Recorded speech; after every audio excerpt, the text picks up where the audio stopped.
All right, this is being recorded late at night. How you doing? I know you're surprised, like, wait a minute, we're getting a Roe review?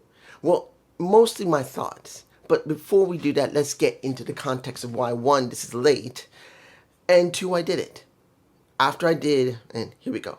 After I did my TNA review, I wanted to look up Katana Chance because I actually found that she finally got surgery. They showed her with a cut straight down the face. Now, of course, that was Photoshopped to make her look more dramatic.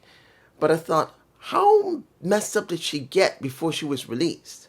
Because she did break her nose with, who was one who did it? Zoe Stark broke her nose badly in not one, but three places, from what I understand. They could not reset her nose. So she needed full surgery. So I've been considering doing that review. Not review, but my Gump report on it. And I'm still going to do it. I'm going to look for more information other than just that she had successful surgery. But as I was doing that, I saw that John Cena was going to have a special segment with CM Punk, who was doing Dr. The Thugonomics. And I was already like, I don't really want to do SmackDown. We're getting Saudi Arabia at 1 o'clock. We're getting 9 Champions at 1 o'clock tomorrow. And I'm not really interested. And then I also saw, accidentally, because I showed R-Truth, that he's going to have a different direction. Now, I don't know what the direction is, but the thing that turned me off was they went away from Ron Killings. Ron Killings. They could have done so much with his original name. No, they went right back to R-Truth. And I'm like, I'm not feeling it. Now, they may still do a good angle with him, a good story. But instead of letting him stay as Ron Killings, his original freaking name, and let him keep it until he finishes up his run, no, they went right back to Ron Killings. And I'm not fond of that. It's wrong, for me personally. So that gave me even more incentive not to watch SmackDown. I don't know what happened on the show. I think it might have been okay before going to Saudi Arabia. But I'm not interested. Particularly, I accidentally came across CM Punk in a thumbnail doing this, wearing a jersey no different than the Dr. Thugonomics John Cena himself when he was young. So I'm like, damn it. I saw these. I'm not interested in watching SmackDown. So I watched DS9. And I realized, wait a minute. I wanted to do an extra video. So I decided I'd start looking to see what would be the best show to do a review of. At least my thoughts. And I thought, you know what? The only shows I can get right now, I couldn't get ICW. Because the site that I normally would review an old episode of it was down. So ICW, GCW, AWA, wait a minute, AXA or AWA, that was on that normal site. That was a old episodes because they don't do them all the time weekly on that site. You usually get it maybe a week and a half later, and I couldn't get it. So I looked at Raw, and I knew they were going to begin doing something because I remember them doing something called Glory, but I didn't really know anything about it. So I tuned on, and I came across Raw episode 7, Glory. Well, Raw Glory, episode 7. I understand from that episode that there's now 2 shows. There's Glory and there's Platinum. And the ID program is running through it. So they're going to be doing tournaments and maybe some matches dealing with the ID program. Now, I know Just Alex was excited about it. JD is excited about this. The ID program is going to be amazing. That's what they said. And I can understand some of it. But here's a problem. The ID program, as far as I'm concerned, will badly dilute what we have. Look what we got right now. That's developmental. We got NXT. That's more acting like a regular show, like Raw and SmackDown than anything else.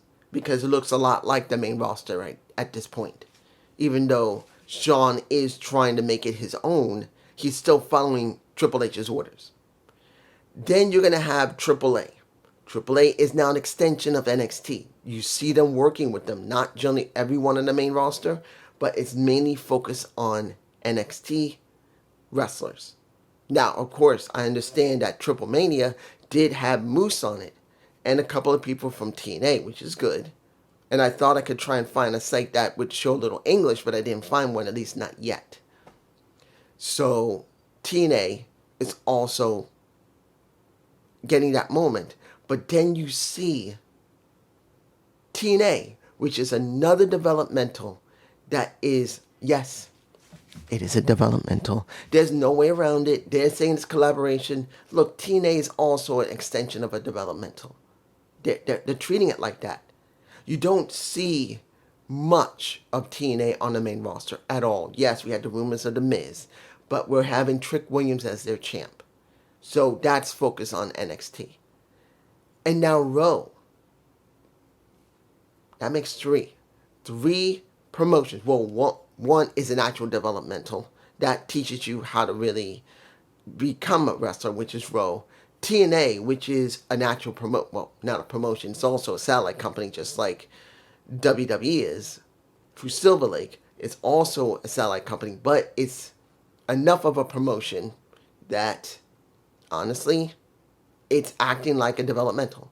And now AAA, which has now been acquired, that we don't know the direction of at this time, it's still acting like a promotion when it's not. It's a satellite company as well. So I think it's too much. Look what we got, guys. We got NXT. We got Evolve. We got Speed. We got Raw now working, which I'm talking my thoughts on. You got AAA, and now you got TNA.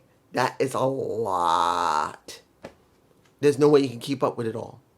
And I think it's going to get diluted because the more that you use all these different assets to bring in new people, the more diluted it's going to be.